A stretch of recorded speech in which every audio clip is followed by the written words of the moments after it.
Bank के share में, ये बताने के लिए पूजा हमारे साथ जुड़ गई, हमारी सहयोगी। पूजा बताइए, एक बड़ी गिरावट 5% के आसपास की, अमूमन इतनी भारी गिरावट तो किसी बड़ी खबर पे ही आती है, क्या अपडेट्स आए हैं इसको लेकर?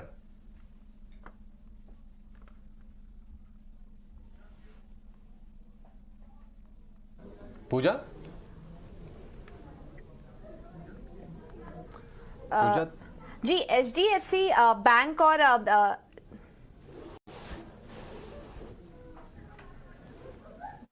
बताइए।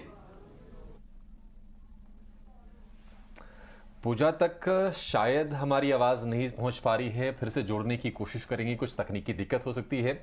पूजा जुड़ती है दिल्ली में, और दिल्ली में विशिष्ट बारिश भी हो रही है। जी, मौसम जो हम कल चर्चा कर रहे थे, और लोग बता रहे हैं कि वहां पर लोग चादरें निकाली है लोगों ने, और समझ में नहीं आ रहा है कि गर्मी है कि ये क्या माने, सर्दी है, बारिश हो रही है। ऐसा ही कुछ हाल मार्केट्स का भी। अभिषेक देखिए, कल क्या जबरदस्त तेजी देखने को मिली, और आज ठीक उसका उल्टा। किसी ने एक्सपेक्ट नहीं किया था कि एचडीएफसी ट्विंस में इस तरह की कमजोरी आएगी, क्योंकि कल यही दो काउंटर्स जो हैं पूरे इंडेक्स को सपोर्ट कर रहे थे, और आज उनमें बिकवाली हम ऐसी हावी होती हुई देख रहे हैं। तो उसकी वजह थोड़ा हम एलेबोरेट कर देते हैं लोगों को। पूजा और उसको बेहतर ढंग से, सही ढंग से रख पाती, क्योंकि वो बैंकिंग को, फाइनेंशियल्स को अच्छे से ट्रैक करती हैं। लेकिन जो वजह है वो ये है कि एमएससीआई ग्लोबल स्टैंडर्ड इंडेक्स में के लार्ज कैप सेगमेंट में एचडीएफसी बैंक को शामिल कर लिया गया है एमएससीआई की तरफ से। लेकिन अब उसके बाद पहले जो एडजस्टमेंट फैक्टर था, जिसकी उम्मीद की जा रही थी कि 1 होगा, वो एडजस्टमेंट फैक्टर आया है 0.5। और इसके चलते पहले जो इनफ्लो की, यानी कि पहले निवेश आने की बात की जा रही थी एचडीएफसी बैंक के स्टॉक में, अब हमें शायद आउटफ्लो देखने को मिलेगा। एमएससीआई के जो इंडेक्सेस होते हैं, जो इंडाइसेस होते हैं, उनको दरअसल एफआईआईज, बड़े निवेशक ट्रैक करते हैं, और उनमें जो वेट होता है शेयरों का, उसके आधार पर अपने निवेश से संबंधित अपनी डिसीजंस भी लेते हैं। पूजा जुड़ गई हमारे साथ।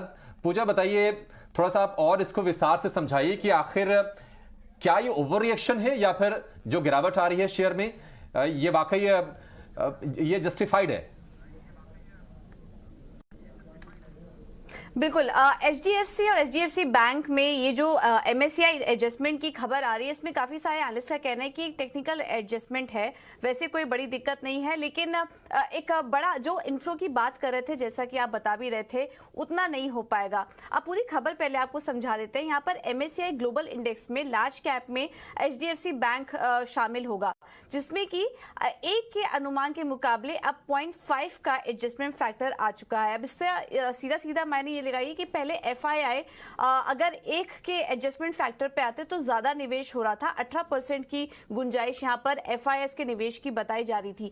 लेकिन अब ये जो 0.5 का एडजस्टमेंट फैक्टर आया है, अब इसके बाद ये होगा कि एफआई के निवेश का जो गुंजाइश होगी वो 15% से भी कम हो जाएगी। तो जो एफआईएस इनफ्लो होगा इसमें, वो अब कम होगा। तो उसी का असर आज हम देख रहे हैं एचडीएफसी और एचडीएफसी बैंक में देखने को मिल रहा है, क्योंकि अब माना जा रहा है कि एचडीएफसी बैंक में करीब 150 से 200 मिलियन डॉलर की बिकवाली होने की संभावना यहां पर बताई जा रही है।